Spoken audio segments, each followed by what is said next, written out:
જોઈ રહ્યા છો સનાતન news network Junagadh. Reporter Reenaben Dave. અહેવાલ વલ્લભભાઈ પરમાર।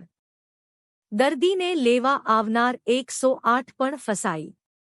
વંથલી તાલુકાનું શાપુર બન્યું ફરી સંપર્ક વિહોણું।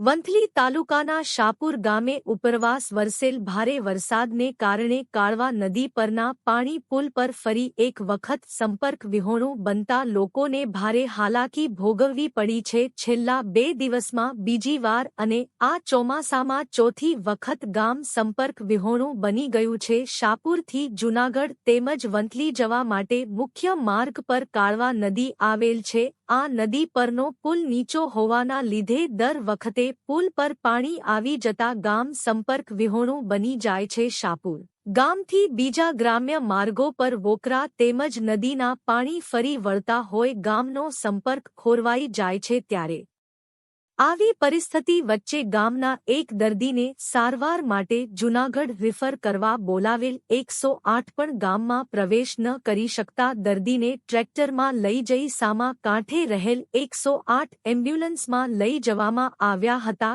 તેમજ આ રસ્તો બંધ થઈ જતા લોકો જીવના જોખમે સમજતા પાણીના વહેણ વચ્ચે રસ્તો પસાર કરી રહ્યા છે। તેમજ બહારગામથી આવતા નોકરિયાત લોકો તેમજ ગામના સ્થાનિકો રેલવેના પુલ પરથી પસાર થાય છે। આમ દર વર્ષે ચોમાસામાં ગ્રામજનો મુશ્કેલીમાં મુકાઈ જતા હોય આ પુલને ઊંચો લેવા કે પાણીનો યોગ્ય નિકાલ થાય તે અંગે તંત્ર દ્વારા કોઈ નક્કર કાર્યવાહી કરવામાં આવે તેવું ગામલોકો જણાવી રહ્યા છે।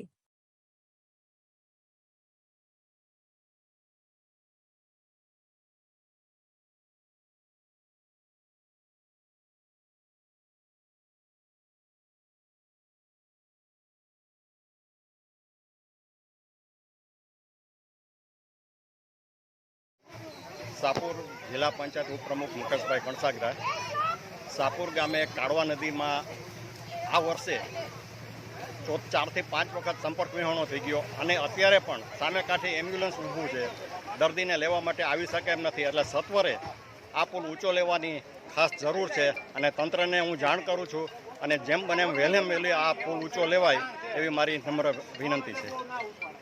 જૂનાગઢમાં ધોધમાર વરસાદ, નિશાળવાળા વિસ્તારમાં પાણી ભરાયા અને ઓજત નદી 2 કાંઠે। રિપોર્ટર રીના દવે, જૂનાગઢ।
જશવંતકુમાર મુકેશભાઈ વડિયાતર, વંથલી, તારીખ 20 જુલાઈ 2016 જન્મ અને તારીખ 20 જુલાઈ 2024ના એટલે કે આજના દિવસે 8 વર્ષ પૂરા થયા છે અને 9મા વર્ષમાં પ્રવેશ કરે છે। ત્યારે મારા લાડલા ભાણા જશવંતનો આજે જન્મદિવસ છે। તે નિમિત્તે તેમણે શુભકામના પાઠવતા નાના નાની, મામા મામી, સોહમ અને રુદ્રરાજના હેપી બર્થડે। જશવંત ખૂબ ભણી ગણીને આગળ વધો એવી ઈશ્વર પાસે પ્રાર્થના।